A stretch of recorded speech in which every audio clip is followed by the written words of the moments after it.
এরপরে প্রশ্ন হলো, আমার স্বামী একাধারে হাফেজ, মৌলভী এবং হাজি। আমি আমার স্বামীর সকল দায়িত্ব পূরণ করার পরও মাঝে মধ্যে ঝগড়ার সময় উনি আমাকে বলেন, তোমাকে আমি কোনো দিনও ক্ষমা করব না, আর আমি প্রতি বৃহস্পতিবার রোজা রাখি, ওগুলো নাকি কবুল হবে না। আর ঝগড়ার সময় মা বাবা ও বংশধরে বেশি গালাগালি করে, এ বিষয়ে ইসলামী শরীয়ত কি বলে? দেখেন, স্বামী স্ত্রীর এ সমস্ত নালিশ আমার কাছে যেগুলো আসে, এগুলো আসার পর আমি বেশিরভাগই দেখেই বুঝি যে এক পক্ষের কথা শুনে আমি আসলে পুরো ঘটনা সম্পর্কে জানা কঠিন হবে। ভদ্রমহিলা তো এটা বলছে, এখন ভদ্রলোকের বক্তব্য শুনলে বোঝা যাবে আসল কাহিনীটা কি। তারপরও আমরা প্রশ্ন অনুযায়ী জবাব দেব, যতটুকু শুনছি ততটুকুর উপরে ভিত্তি করে আমরা বলতে পারি। প্রথম কথা হলো, মাঝখানেরটা থেকে বলি, কোনো নারী তার জন্য আল্লাহর জমিনে আল্লাহর ফরজ কাজগুলো করার পর, হারাম কাজগুলো থেকে বাঁচার পর সবচেয়ে গুরুত্বপূর্ণ আমল হলো স্বামীর আনুগত্য করা, নিজের চরিত্রের হেফাজত করা, পর্দাপোশিদা করা। এর চেয়ে গুরুত্বপূর্ণ কোনো কাজ মহিলাদের জন্য আর হতে পারে? 4 কাজ করলে নবী সাল্লাল্লাহু আলাইহি ওয়াসাল্লাম মেয়েদের জন্য জান্নাত সহজ হওয়ার কথা বলেছেন। এর ভিতরে একটা হলো এই স্বামীর আনুগত্য করা। ইযা সাল্লাতিল মারাতু খামসাহা ওয়া সামাত শাহরাহা ওয়া আতাআত যাওজাহা ওয়া হাফিজাত ফারজাহা, এই 4টি কাজ যখন করবে জান্নাতে যেতে পারবে মেয়েরা খুব সহজে। এর ভিতরে একটা হলো স্বামীর আনুগত্য করা। এখন এই আনুগত্যের অংশ হিসাবে আপনি যদি নফল রোজা রাখতে হয়, স্বামীর অনুমতি নেবেন। স্বামী যদি বলে না রাখবা না, তো রাখবেন না। আপনি রেখে যে সওয়াব পাইতেন, স্বামী নিষেধ করার কারণে যে রাখলেন না, তার চেয়ে বেশি সওয়াব পাবেন। সওয়াবের কমতি হবে না, আপনি মন খারাপের কোনো কারণ নাই। নফসের চাহিদার জেদ খেদ মিটানোর নাম ইসলাম না, ইসলাম হলো আনুগত্যের নাম, যখন যেটা করতে বলা হয়েছে। অনেক বোনরা এটা বুঝেন না। আপনি এখন কোরআন তেলাওয়াত করছেন, আপনার স্বামী বলছেন না এখন করিও না, আপনার জন্য এখন না করাটাই হলো ইবাদত। কারণ এই কোরআন তেলাওয়াত তো ফরজ না, এটা নফল। স্বামীর ওই নির্দেশটাকে অগ্রাধিকার দিয়ে আপনি এখন করবেন না। হ্যাঁ, যদি এমন হয় স্বামী কখনোই করতে দেয় না, সব সময় বাধা দেয়, নামাজই পড়তে নিষেধ করে, তাহলে ওই কথা শোনা যাবে না। লা তাআতা লি মাখলুকিন ফি মাসিয়াতিল খালিক, আল্লাহর নির্দেশ লঙ্ঘন করে পৃথিবীতে কারো নির্দেশ মানা যাবে না। ভাইরা আমার, কিন্তু এই প্রশ্নে যে বলা হয়েছে মা বাপ তুলে গালিগালাজ করেন, বংশ ধরে বকাঝকা করেন, এই নোংরামি, এই অসভ্যতা অনেক পুরুষের মধ্যে আছে, আবার অনেক মহিলার মধ্যেও আছে। মা বাপ তুলে, বংশ তুলে গালিগালাজ করা আছে না নাই বলেন? একটা লোক খারাপ, আপনি তাকে একটা শক্ত কথা বলতে পারেন, তাই বলে গালি দিতে পারেন না। কারণ নবী সাল্লাল্লাহু আলাইহি সাল্লাম বলেছেন যে ইমানদার কখনো লাআন, তাআন, ফাহিশ, বাজি এগুলো হতে পারে না। গালিগালাজকারী, অভিশাপকারী, নোংরা উক্তিকারী, ছোট লোকের মতো কথা বলবে, এটা কোনো ইমানদারকে শোভা পায় না। অতএব ভাইরা আমার, আমাদের দাম্পত্য জীবনে স্বামী স্ত্রী পরস্পরের সাথে কখনো এই ছোট লোক এগুলো করবো না ইনশাআল্লাহ। সবাই চেষ্টা করবো তো ইনশাআল্লাহ বেঁচে থাকার জন্য। আল্লাহ আমাদের তৌফিক দান করুন। ঝগড়া হতে পারে, দেখেন ভাই, একসাথে থাকলে দুইটা পাতিল যদি একসাথে থাকে, টুনটান বাঁধবে না? দুজন মানুষ একসাথে থাকলে হবে। আপনি আমি কে? আরে নবী করিম সাল্লাল্লাহু আলাইহি সাল্লাম নিজে উম্মুল মুমিনিনদের সাথে অভিমান করে মসজিদ থেকে আর বাসার দিকে যান না। ওমর রাদিয়াল্লাহু তাআলা আনহু যায় মধ্যস্থতা করে তারপর মিটমাট করছেন। আর ফাতেমা রাদিয়াল্লাহু তাআলা আনহা, তার সাথে আলী রাদিয়াল্লাহু তাআলার মতো মানুষ কি নিয়ে মনোমালিন্য হয়েছে, মসজিদ থেকে আর যায় না, মাটিতে শুয়ে রয়েছে। নবী সাল্লাল্লাহু আলাইহি সাল্লাম ডাকে, ও আবু তোরা, ও মাটির বাপ উঠো, কি হয়েছে চলো। তাদের সংসারে যদি হয়, আমাদের সংসারে হতে পারে কি পারে না বলেন? আরেক সংসারের একটা মেয়ে, আপনি আরেক সংসারের ছেলে, একসাথে থাকতে গেছেন, মনোমালিন্য হবে, এটাকে মেনে নিয়েই চলবেন। সবসময় যুদ্ধ ভাব দেখায় চলবেন না। বিশেষ করে আমি সবসময় বলি, সংসারে যদি শান্তি চান পুরুষরা, সব জায়গায় মাতবরি চলে না, বইয়ের কাছে বিড়ালের মতো হয়ে থাকবেন। সব জায়গায় মাতবরি দেখাইতে যাবেন না, একটু বেকুব ভাব নিয়ে থাকবেন, বুঝছেন নি? বেকুব ভাব নিতে বলছি, বেকুব হইতে বলি নাই। বেকুব ভাব নেওয়া এক জিনিস, আর বেকুব হওয়া আরেক জিনিস। ভাবটা এমন নেবেন যে আপনি কিছুই বুঝতে পারেন না, হ্যাঁ হ্যাঁ তাই তো, আরে তাহলে আমার দ্বারা ভুল হয়ে গেছিস, সরি আমি আসলে কিচ্ছু বুঝি না, এরম ভান ধরবেন, তাহলে দেখবেন সংসারে শান্তি চলে আসছে। আপনারা এসে বলবে, তোমার মা কি বলছে জানো, তোমার ভাই এত বড় সাহস, এত বড় স্পর্ধা। বেকুব ভাব ধরবেন সাথে সাথে। পারলে ওদেরকে দমন করেন, ঠিক আছে, কিন্তু মহিলার সামনে তখন আবার যুদ্ধ লাগাই দিয়েন না। বলেন যে হ্যাঁ ঠিকই, এই ছেলে তো এরকম বলতে পারে না, অন্যায় কথা, হারে কি করা উচিত, কি করব আমি, এমন একটা ভাব নিবেন যে আপনি আসলে দুর্বল। তখন বলবে কি, আমার স্বামীটা মানুষ ভালো কিন্তু বেকুব। ব্যাস, সকল মামলা দেখবেন খালাস হয়ে গেছে। বুঝতে পারছেন? এই জন্য ভাইরা আমার, স্বামীরা স্ত্রীদের সাথে কথা বললে কখনো ছোট লোকের মতো বাপ মা তুলে কথা বলবেন না। হাজার স্বামী আছে দেশে, হাজার স্বামী মেয়েদেরকে বাপ মা তুলে কথা বলে, কত কষ্ট পায় তারা, একমাত্র আল্লাহ তাআলা ভালো জানেন। আল্লাহ আপনার ঘরে একটা মেয়ে দিলে, ও তো আরেক ঘরে যাবে, আরেকজনের কাছে যাবে, তখন বুঝবেন যে কষ্ট দিলে আপনার কাছে কেমন লাগে। এই জন্য কখনো অন্যের মেয়েকে কষ্ট দিবেন না, আপনাকে আল্লাহ মেয়ে দিতে পারেন, চেষ্টা করবেন তো ইনশাআল্লাহ। আমরা দাম্পত্য জীবনে দেখেন, হাদিস ওইটা সবসময় মাথা রাখবে। নবী সাল্লাল্লাহু আলাইহি ওয়াসাল্লাম বলেছেন, খায়রুকুম লি আহলি ওয়া আনা খায়রুকুম লি আহলি। তোমাদের মধ্যে সবচেয়ে ভালো মানুষকে, এই যে মাহফিলে এতগুলো মানুষ, আপনাদের পুরো মজলিসের মধ্যে ভালো মানুষ কারা? ভালো মানুষের ক্রাইটেরিয়া কি? যে মানুষগুলো বিবাহিত তাদের মধ্যে ভালো মানুষ হলো যার বউয়ে তারে বলে যে আমাদের আব্দুল্লাহর বাপ, আমাদের লিটনের বাপ, আমার স্বামী, এই লোকটা তার মতো মানুষ হয় না, আমি তার উপর অনেক খুশি। ব্যাস, আপনি একেবারে 100-তে 100 ভালো মানুষ। কথা কি বুঝাতে পারছি? এখন বাসায় গিয়ে বড় জিজ্ঞাসা করবেন যে আসলে আমি লোকটা কেমন। যদি দেখেন যে বউ আস্তে করে ফিক করে হাসে দিছে, তাহলে বুঝবেন কাহিনী খারাপ। যে তুমি চান্দু আমার জিগাইতে আছে তুমি কেমন মানুষ, কথায় কথা গালি ছাড়া কিছু নাই, ভাঙচুর ছাড়া কিছু নাই, যৌতুক চাও আমার বাপ মার কাছ থেকে, তুমি আবার কেমন মানুষ হবা, হুজুরে জানে না তো, আমি তো জানি। বেটি যদি ফিক করে হেসে দেয় তাহলে বুঝবেন লক্ষণ খারাপ। এবার বেটির মুরিদ হয়ে হাতে পায়ে ধরে তাড়াতাড়ি করে ভালো হওয়ার চেষ্টা করবেন। ভাইরা, সিরিয়াস কথা। নবী সাল্লাল্লাহু আলাইহি ওয়াসাল্লাম বলেছেন, ওয়া আনা খায়রুকুম লি আহলি, আমি তোমাদের মধ্যে বউ এবং পরিবারের কাছে সবচেয়ে ভালো। নবীজি সাল্লাল্লাহু আলাইহি ওয়াসাল্লাম স্ত্রীদের গায়ে কখনো হাত তোলেন নাই, কখনো কটু কথা বলেন নাই। বিভিন্ন হাদিস থেকে বোঝা যায় আমাদের আসলে তার বয়স কম ছিল তো, আটা গোলায় রেখে দিতেন, দাওয়াজেন এসে খেয়ে নিত, মোরগ বা ছাগল এই জাতীয় এগুলো এই সময় খেয়ে ফেলতো, ঢাকতে ভুলে যেতেন। এরকম কিছু দুর্বলতা থাকতো আমাদের বৌদ্ধের মধ্যে। এরকম হলে আমরা যুদ্ধ শুরু করি না। নবী সাল্লাল্লাহু আলাইহি ওয়াসাল্লাম কোনোদিন একটা কটু কথা বলেছেন পাওয়া যায় না। একটা ঘটনা আমি প্রায় শুনাই, বুখারীতে বর্ণিত হয়েছে যে এক নবী সাল্লাল্লাহু আলাইহি ওয়াসাল্লাম এক স্ত্রীর ঘর থেকে বাটিতে করে তরকারি পাঠাইছে কাজের মেয়েকে দিয়ে। নবী করিম সাল্লাল্লাহু আলাইহি ওয়াসাল্লাম আয়েশা রাদিয়াল্লাহু আনহার ঘরে ছিলেন। আয়েশা রাদিয়াল্লাহু আনহা চিন্তা করলেন, আমার ঘরে আজকে নবীজি, আজকে আমি কি খাওয়াবো না খাওয়াবো এটা আমার ব্যাপার, আরেকজনের বাটি ভরে তরকারি পাঠায় ভালো সাজবে, এটা তো সহ্য করা যায় না। বাটিটা ধরে উড়ে মেলা মারছে, ভেঙে 2 টুকরা হয়ে গেছে, তরকারি পড়ে গেছে। নবী সাল্লাল্লাহু আলাইহি ওয়াসাল্লাম কুড়ায় এনে ওই বাটি, ভেঙেছে কিনা আমি শিওর না, যদি ভেঙে থাকে তাহলে অনুরূপ আরেকটা, আর না ভেঙে থাকলে বাটিটা পরিষ্কার করে কাজের মেয়ের হাতে দিয়ে বলছে, চুপ, কোনো শব্দ নাই, ওই দেশে যায় কোনো কথা বলবা না, শুধু এটা জমা দিয়ে দিবা, শেষ। হাদিসে আমরা কোথাও এটা পাই না যে নবী সাল্লাল্লাহু আলাইহি ওয়াসাল্লাম 2টা ধমক দিয়ে খারাপ কথা, শক্ত কথা আমাদের আয়েশাকে বলেছেন। এর মানে এই না যে শাসন করেন নাই, শাসন করেছেন। স্ত্রীদেরকে সোহাগ করে যতটা শাসন করা যায়, ধমক দিয়ে বকা দিয়ে এতটা শাসন করা যায় না, এটা পোলাপান না। আল্লাহ আমাদের পুরুষদেরকে মানুষ হওয়ার তৌফিক দান করুন, আর মহিলাদের তাদেরও আল্লাহ তাআলা মানুষ হওয়ার তৌফিক দান করুন। সবাইকে দেখুন, দাম্পত্য জীবনের সুখের জন্য 2টা চাবি লাগবে, একটা হলো সবর, আরেকটা হলো শকর। একটা হলো সবর, আরেকটা হলো শকর। অনেক মহিলা এসে বলে, হুজুর এত কষ্টে আছি জানেন না, অমানুষ। আমি বলি, বোন, আমারে বুকে হাজার হাজার মহিলার হিস্ট্রি আছে, আপনি আমারে কি শোনাবেন? এদিকে আসেন, বসেন, আপনার চাইতে আরো প্যাথেটিক হিস্ট্রি আপনারা 2টা শুনাই, এরপর আপনার মনে হবে আপনি তো জান্নাতে আছেন। অতএব আমরা অন্যের দিকে তাকাবো যে আল্লাহ তার চাইতে আমাকে ভালো রেখেছেন। এবং দুনিয়ার ক্ষেত্রে দেখতে হয় নিজের থেকে যারা কষ্টে আছে তাদের দিকে, তাহলে আপনার শান্তি আসবে, অশান্তি দূর হবে। আল্লাহ আমাদের সংসারগুলোতে শান্তি নসিব করুন। অতএব স্বামীরা এরকম অমানুষের মতো আচরণ করবেন না, আর মহিলারাও সবর করবেন, নসিহা করবেন, বুঝাবেন। অনেক মহিলা আছে ব্যক্তিগত ইবাদত বন্দেগীতে, তালিম ইত্যাদিতে এমন ঝুঁকে স্বামীর আনুগত্য করেন। আমি প্রায় বলি, মহিলাদের জন্য তিতা করল্লার আমল হলো স্বামীর আনুগত্য করা। আজকাল মহিলারা পর্দা করতে রাজি, বোরকা পড়তে রাজি, হাত মোজা দিতে রাজি, পা মোজা দিতে রাজি, তালিম করতে রাজি, নামাজ পড়তে রাজি, তাহাজ্জুদ পড়তে রাজি, সব করতে রাজি, কিন্তু কি করতে রাজি না? স্বামীর কথা শুনতে রাজি না।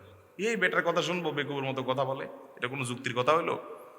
বেটা কি ব্যবসা করবে, মহিলা ওটা নিয়ে পণ্ডিতি করে, সব কিছুতে পণ্ডিতি করে। না ভাই, আপনার বুঝে আসুক আর না আসুক। কোনো এক সালাফের স্ত্রী বলেছেন, আমরা আমাদের স্বামীদেরকে, আগের যুগের মানুষরা রাজা বাদশাদেরকে প্রজারা যেরকম সম্মান করতো আমরা এরকম সম্মান করতাম। এখন এগুলো নাই, দিনদার মেয়েদের মধ্যেই নাই, স্বামীর আনুগত্য নাই। মেয়েদের জন্য এটা অ্যাসিড টেস্ট যে আমার স্বামীর আনুগত্য, স্বামীর সাথে বেয়াদবি কোনো, সর্বোচ্চ সম্মান দেব। আল্লাহ তাআলা তার মাধ্যমে আপনার জান্নাত নিশ্চিত করেছেন, এবং সুখী দম্পতির জন্য এটার কোনো বিকল্প নাই। ওই পশ্চিমাদের নাচানাচিতে নাচানাচি করিয়েন না, ওদের সংসার শেষ, ওদের লাইফ শেষ, ওদের সুখ শান্তি বলতে কিচ্ছু নেই। দেখেন না, যত আওয়াজ করে বিয়ে হয় তত আওয়াজ করে ভাঙে। আল্লাহর বিধানের বাইরে শান্তি নাই। আল্লাহ আমাদের বোঝার তৌফিক দান করুন।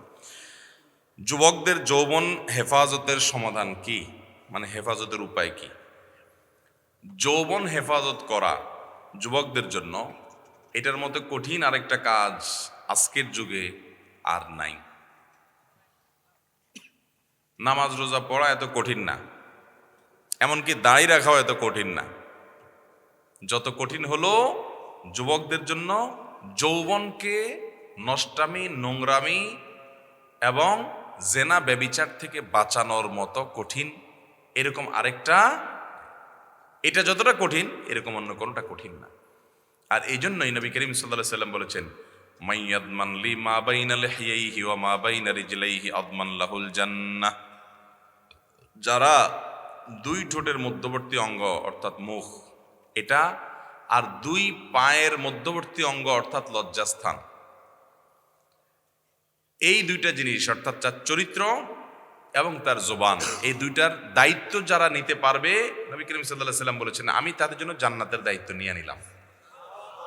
তুমি তোমার এই দুইটাকে কন্ট্রোল করো, জীবনে কখনো এগুলোতে কালিমা লাগতে দিও না, এগুলো দিয়ে কোনো পাপ অপরাধ করিও না, হারাম রিলেশন করিও না, কোনো মেয়ের সাথে অবৈধ বিবাহ বহির্ভূত সম্পর্ক, হারাম সম্পর্ক, রিলেশন যেটাকে তোমরা প্রেম বলো, এই জাতীয় সম্পর্ক করিও না। তাহলে নবী সাল্লাল্লাহু আলাইহি ওয়াসাল্লাম বলেছেন, আমি জান্নাতের দায়িত্ব নিয়ে নিলাম তোমার জন্য। যুবক ভাইয়েরা, উপায় কি? উপায় নাম্বার 1, হারামের পরিবেশ থেকে দূরে থাকতে হবে। এই জন্য অনেক স্যাক্রিফাইস করা লাগবে। যেই জায়গায় গেলে হারাম থেকে বাঁচতে পারি না, ওই জায়গায় ছেড়ে দিতে হবে। ফেসবুকে গেলে চোখের হেফাজত করতে পারি না, ইচ্ছায় অনিচ্ছায় দেখা লাগে, তাহলে ফেসবুকই বাদ। যে পেজ থেকে, যে আইডি থেকে এগুলো অনবরত আসে, এগুলো সব আনফলো। না, ফেসবুক বাদ দিয়ে থাকতে পারতেছি না, বহুত চেষ্টা করছি, আবার কদিন পরে ডাউনলোড হয়, তাহলে মোবাইলই বাদ, বাটন ফোনে চলে যেতে হবে। স্যাক্রিফাইস করবেন না আর শুধুমাত্র কিছু আমল করে জিকির আজকার করে জান্নাতে চলে যাবেন। জান্নাতে তো সস্তা না, আর মায়ের হাতের মোয়া না ভাই। হারাম থেকে বাঁচার জন্য সংকল্প করতে, যে যুবক নিজেকে হারাম থেকে বাঁচার জন্য চেষ্টা করে বাঁচাতে পারে না, আমি নাম দিই এটা হলো ঢিলা যুবক। ঢিলা, ডাইরেক্ট, যে যেখানে মেয়ে মানুষ দেখছে সেখানে কাইতে হয়ে গেছে, ভিডিও একটা দেখছে তো পাগলের মতো দেখা শুরু করছে ফেলফেল করে, এটা ডাইরেক্ট রুগীর মতো হয়ে গেছে। নিজেদের নিয়ন্ত্রণ করার ক্ষমতা নাই।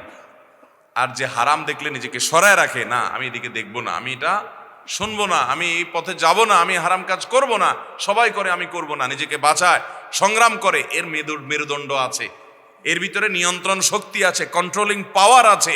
এ হলো আসল যুবক, এ হলো সাহসী, আর ওটা হলো ঢিলা। কথা কি বুঝতে পারছেন? এই জন্য বাঁচার উপায় হলো হারামের পরিবেশ থেকে সরে আসেন। যদি এমন কোনো পরিবেশ হয় যেখান থেকে আসলে সরে আসার উপায় নাই, যেমন বাজারে যাইতেই হবে, অফিসে যাইতেই হচ্ছে, কলেজে এমন পর্যায়ে আছেন ফেরত আসতেই পারতেছেন না, তাহলে যাওয়ার আগে থেকে পরিকল্পনা করেন যে আমি এখন যেখানে যাচ্ছি সেখানে অগণিত গুনাহের হাতছানি, চোখের গুনাহ হবে, আমি সেটা বাঁচার জন্য লড়াই করে সংগ্রাম করে থাকবো, এই নিয়ত করে বিসমিল্লাহ পড়ে আল্লাহর কাছে সাহায্য চেয়ে তারপরে বাসাতে বের হন, দেখবেন ইনশাআল্লাহ চোখের গুনাহ অনেক কম হবে। কথা কি বুঝাতে পারছি? এটা হলো 1 নম্বর কাজ, যে হারাম থেকে, হারামের পরিবেশ থেকে বাঁচার জন্য চেষ্টা করেন, সংগ্রাম করেন। নাম্বার 2, আপনি যৌবনকে হেফাজত করার জন্য, যৌবনকে কালিমা মুক্ত করার জন্য আপনি নেককার মানুষগুলোর সোহবত এবং সান্নিধ্যে থাকবেন। আল্লাহওয়ালা, মুত্তাকি, পরহেজগার, আমলদার। এক ব্যক্তি নবী করিম সাল্লাল্লাহু আলাইহি ওয়াসাল্লামের কাছে এসে বলছে, ইয়া রাসূলুল্লাহ, আমি জেনা করতে চাই, মেয়েদেরকে দেখলাম আর জেনা করতে মনে চায়, আমি জেনা করতে চাই, জেনা তো ইসলামে জায়েজ না, এখন করতে গেলে তো আপনার নিষেধাজ্ঞার কারণে মুসলমান, আমি করতেও পারি না, আপনি আমাকে দেখেন পারমিশন দিতে পারেন কিনা, যে আমার জন্য হালাল হয় কিনা, তাহলে আমি করতে চাই।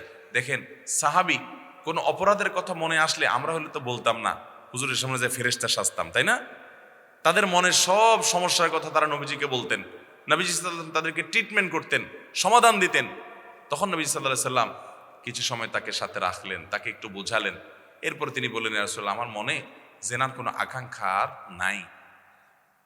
এই জন্য নেককার, মুত্তাকি, পরহেজগারদের সাক্ষাতে, সান্নিধ্যে যত বেশি থাকবেন, তত দেখবেন আপনি এই গুনাহগুলো থেকে বাঁচতে পারছেন, যৌবনকে হেফাজত করতে পারছেন। আমি প্রায়শ বলি, সোনার হরিণ পাওয়া, আলাদিনের চেরাগ পাওয়া যত কঠিন এই যুগে, সেই যুবক যুবতী পাওয়া তার চাইতে কঠিন যে যুবক যুবতীর যৌবনে কোনো কালিমা লাগে নাই, পুরো যৌবন পার করছে, বুকে হাত দিয়ে বলতে পারবে যে হ্যাঁ, কোনো মেয়ের সাথে কখনো হারাম সম্পর্ক করি নাই, হারাম সংস্পর্শে যাই নাই, চরিত্রকে বাঁচাতে পারছি, এরকম যুবকের পরিমাণ একেবারেই কম। নাই বললে ভুল হবে, আছে, পরিমাণে অনেক কম সোনার হরিণ।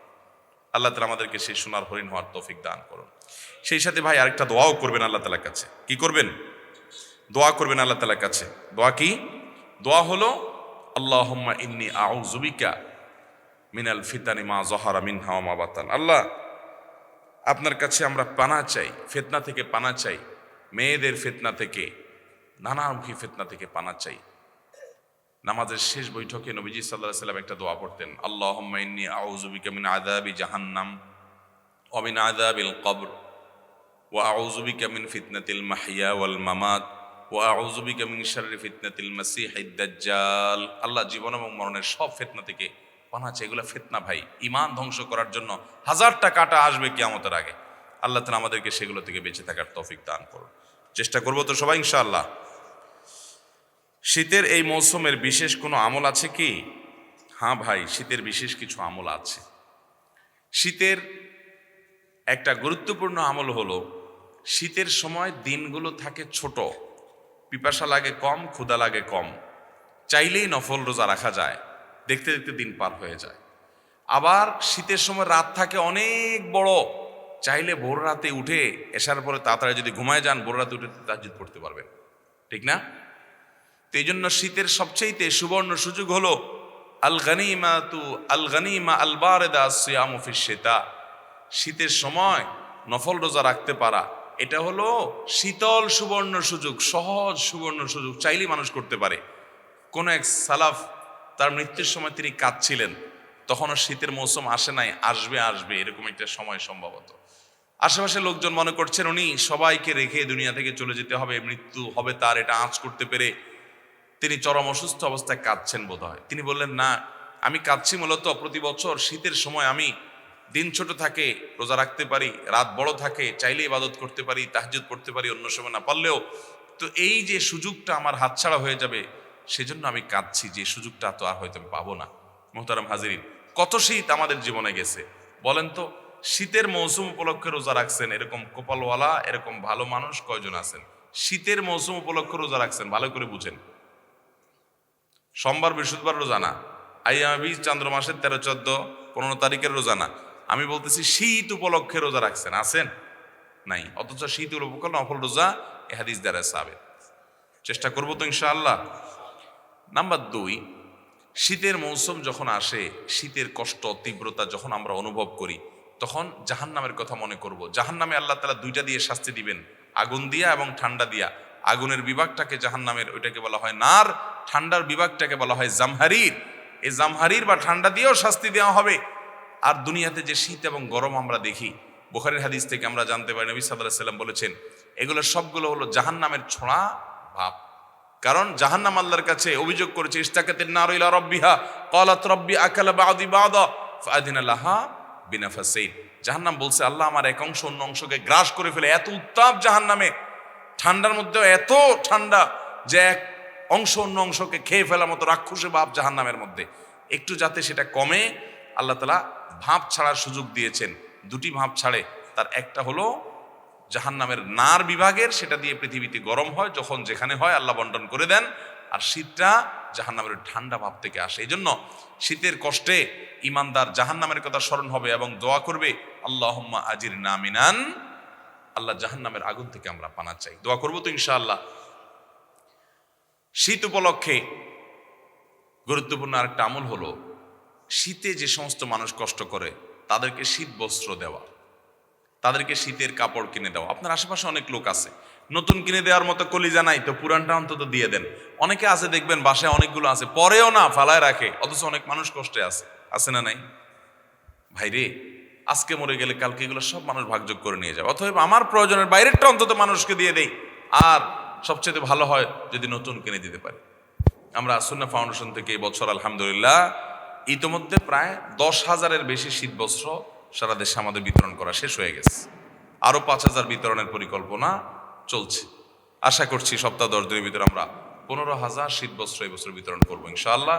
ওলামা একরাম প্রত্যেকটা এলাকা থেকে উদ্যোগী হলে সাধারণ মানুষের কষ্ট দূর হবে। নতুন কিনতে পারেন না, দরকার নেই, মসজিদের মুসল্লিদেরকে উদ্বুদ্ধ করেন, সবার ব্যবহৃত কাপড়গুলো একত্র করেন, এরপরে গরিবদের বাড়ি বাসা খুঁজে খুঁজে তাদেরকে দিয়ে আসেন।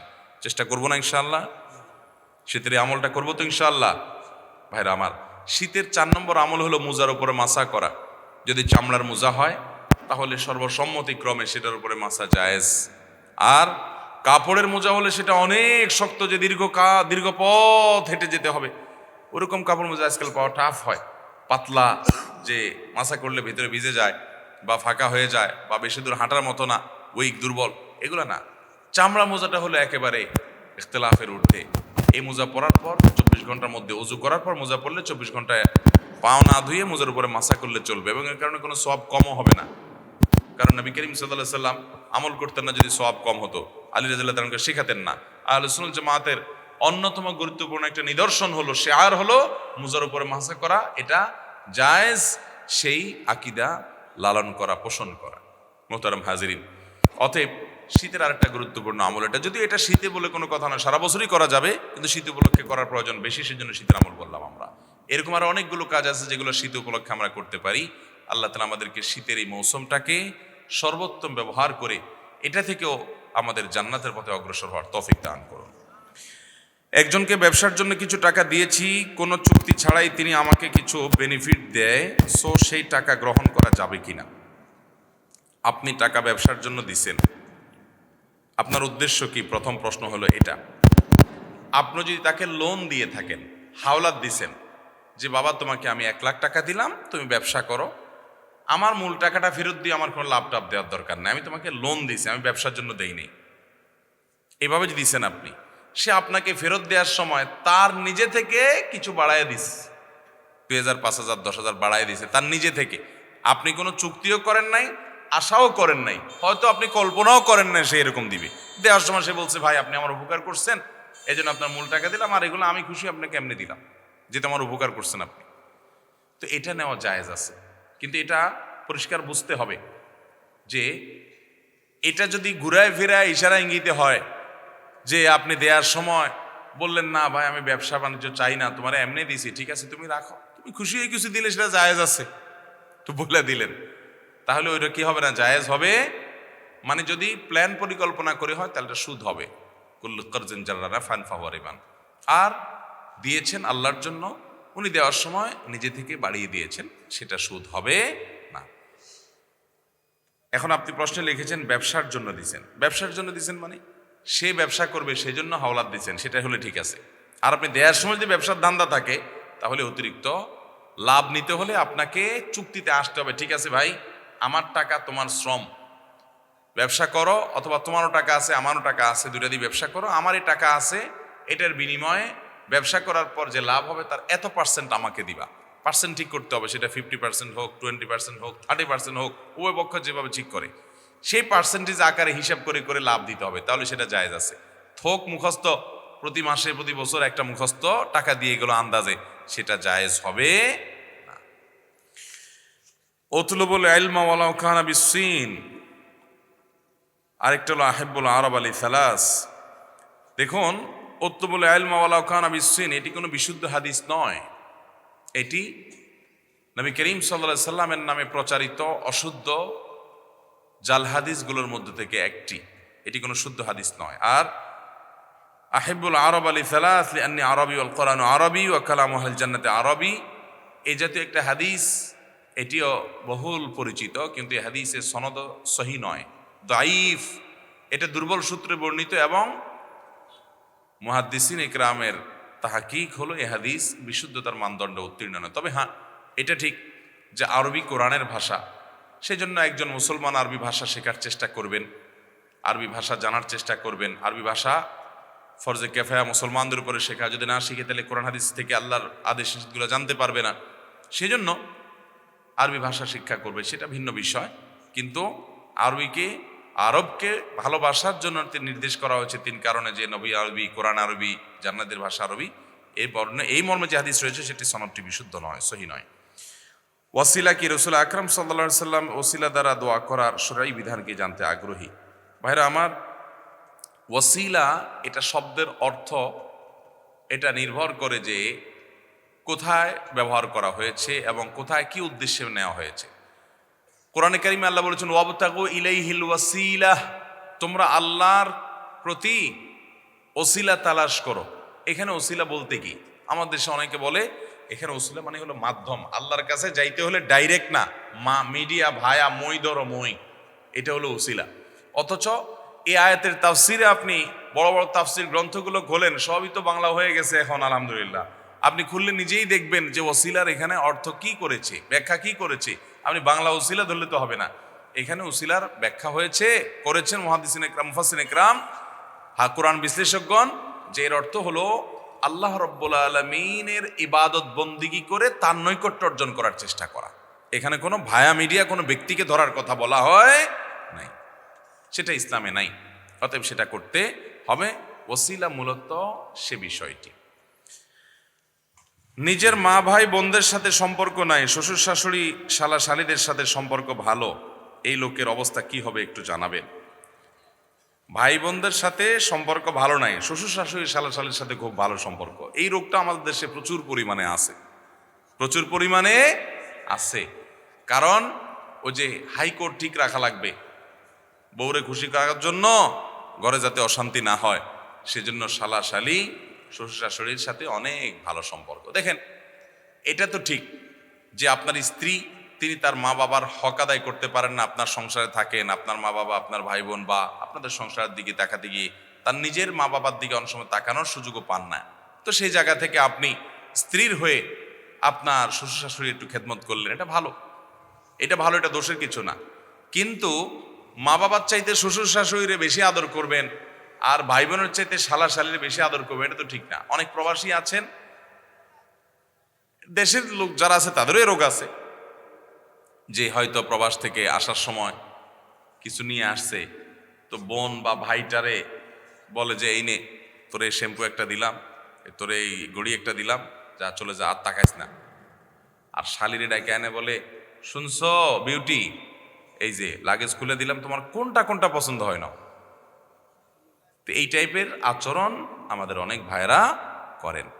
ভাইরা আমার, নিজের রক্ত সম্পর্কে ভাই বোনের সাথে সুসম্পর্ক বজায় রাখা ফরজ, শালা শালের সাথে সুসম্পর্ক বজায় রাখা ফরজ তো নয়, বরং শালি যদি বালেগা হয় তাহলে মৃত্যুকে যেরকম দেখলে ভয়ে দৌড়াইতে হবে, ওই শালিকে দেখে এরকম ভয়ে দৌড়াইতে বলছে, আপনি আরো কাছে যান। বুঝতে পারছেন কথা? আর আত্মীয়তার সিরিয়াল যদি করেন, তো রক্ত সম্পর্কীয় আত্মীয়, আপনার যে মা আপনার যে বাবা, তাদের চাইতে আপন এবং কাছের কোনো আত্মীয় নেই, তাদের সাথে সম্পর্ক রক্ষা করা, তাদের এতাআত আনুগত্য করা, শ্রদ্ধা করা, এটা ফরজ। শ্বশুর শাশুড়িটা সেটা না। আল্লাহ তাআলা আমাদেরকে এই বিষয়ের গুরুত্ব কোথায় কতটুকু সেটা বোঝার তৌফিক দান করুন। আপনি শ্বশুর শাশুড়ির প্রতি সদাচরণ করেন, তাদের খেদমত করার চেষ্টা করেন, তাদের মেয়েটা নিয়ে আসছেন আপনি, সেই জন্য কৃতজ্ঞতা বোধ আপনার মধ্যে থাকুক, এটা ভালো। কিন্তু মা বাবার চাইতে সেটাকে যদি অগ্রাধিকার দেন, ভাই বোনের চাইতে যদি শ্বশুরবাড়ির লোকদেরকে অগ্রাধিকার দেন, অবশ্যই সেটা জুলুম হবে, অন্যায়, এটা মাথায় রাখতে হবে। হিজামা ও রুকিয়া চিকিৎসা সম্পর্কে জানতে চাই। হিজামা রুকিয়া চিকিৎসা এটা কি সুন্নাহ সম্মত? জি, হিজামা এটা সুন্নাহ। নবী করিম সাল্লাল্লাহু আলাইহি সাল্লামের গুরুত্বপূর্ণ সুন্নাহ হিজামা করা, শরীরের মধ্যে বিষাক্ত রক্তগুলো বের করে ফেলা। এটা কাপিং থেরাপি বলা হয় আজকাল ইংরেজিতে। হিজামা নামেই আমাদের দেশে বহু প্রচলিত আলহামদুলিল্লাহ, অনেকগুলো হিজামা সেন্টার আছে, অনেকে এই কাজটা করেন আলহামদুলিল্লাহ। এটা সুন্নাহ সম্মত ট্রিটমেন্ট। আমি নিজে হিজামা করিয়েছি এবং বিশেষ করে শরীরে নানা রকমের রোগ বালাই, বিশেষ করে বেইজ ব্যথা ইত্যাদি, এগুলোর থেকে বাঁচার জন্য হিজামা অনেক উপকারী একটা আমল। আমি অনেক উলামা ইকরামকে ব্যক্তিগতভাবে চিনি, নিয়মিত হিজামা করেন এবং অনেক আলহামদুলিল্লাহ ভালো আছেন। হিজামা এটা সুন্নাহ সম্মত আমল, এটা কোনো কুসংস্কার না, এটা সুন্নাহ। আর সেই সাথে রুকিয়া কি? রুকিয়া হলো ঝাড়ফুঁক। কোরআনে কারীমের কোনো আয়াত পড়ে, আপনি কোনো দোয়া পড়ে, কোনো জিকির এটা পড়ে আপনি পানিতে তেলে মানুষের শরীরে ফু দিলেন, কিংবা এমনি পাঠ করে থাকলেন, এর মাধ্যমে মানুষ উপকার হয়।